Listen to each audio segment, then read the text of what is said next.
Yohanes, dalam bahasa Yunani Ioannes, Tuhan adalah baik atau pemurah, adalah salah satu dari ke-12 Rasul Yesus Kristus. Ia adalah putra dari Zebedeus, ibunya diyakini bernama Salome. Yohanes adalah saudara dari Rasul Yakobus yang juga termasuk ke-12 Rasul. Di dalam Injil, Yohanes dan Yakobus disebut Boanerges yang berarti anak-anak guru. Yohanes digoreng di dalam bak minyak mendidih di Roma. Tetapi karena Tuhan masih ingin memakai Yohanes lebih lanjut, maka keajaiban terjadi sehingga walaupun ia telah digoreng hidup-hidup, ia masih bisa hidup terus. Tetapi akhirnya ia dibuang dan diasingkan ke Pulau Patmos untuk kerja paksa di tambang batu bara. Pada saat ia berada di sana, ia mendapatkan wahyu dari Allah sehingga ia bisa menulis kitab Wahyu.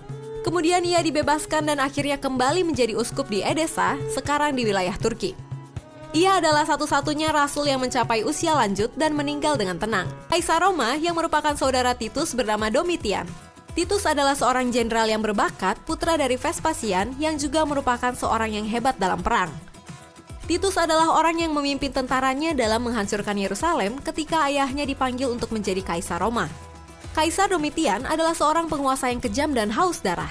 Dia adalah Kaisar Roma yang pertama yang memerintahkan seluruh taklukannya untuk menyebut dia sebagai Tuhan dan Allah kami. Dia adalah Kaisar Roma yang pertama kali membuat patung dirinya dan menempatkannya di seluruh tempat ibadah. Dan di dalam masa penganiayaan Domitian, Yohanes dibuang ke Pulau Patmos. Patmos hanyalah salah satu tempat pembuangan dari banyak tempat pembuangan yang dimiliki oleh Domitian untuk orang-orang yang mendapat murkanya. Pulau Patmos terletak di lepas pantai barat Turki, kira-kira 80 km sebelah barat daya Efesus. Pulau kecil di Laut Aegea ini merupakan bagian dari prefektur Dodecanus atau gugusan pulau-pulau kecil Yunani.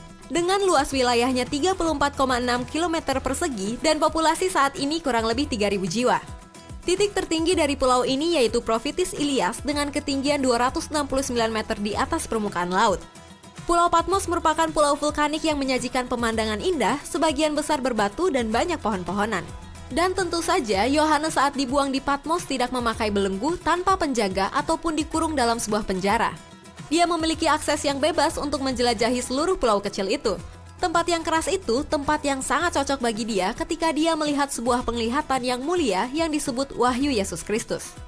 Setelah wafatnya Yohanes, sekitar tahun 100 Masehi, beberapa basilika didirikan oleh orang Kristen di Pulau Patmos. Di antaranya, Grand Royal Basilica untuk menghormati Santo Yohanes dibangun sekitar 300-350 di lokasi Monastery of Saint John the Theologian atau Biara Santo Yohanes Sang Teolog berdiri saat ini.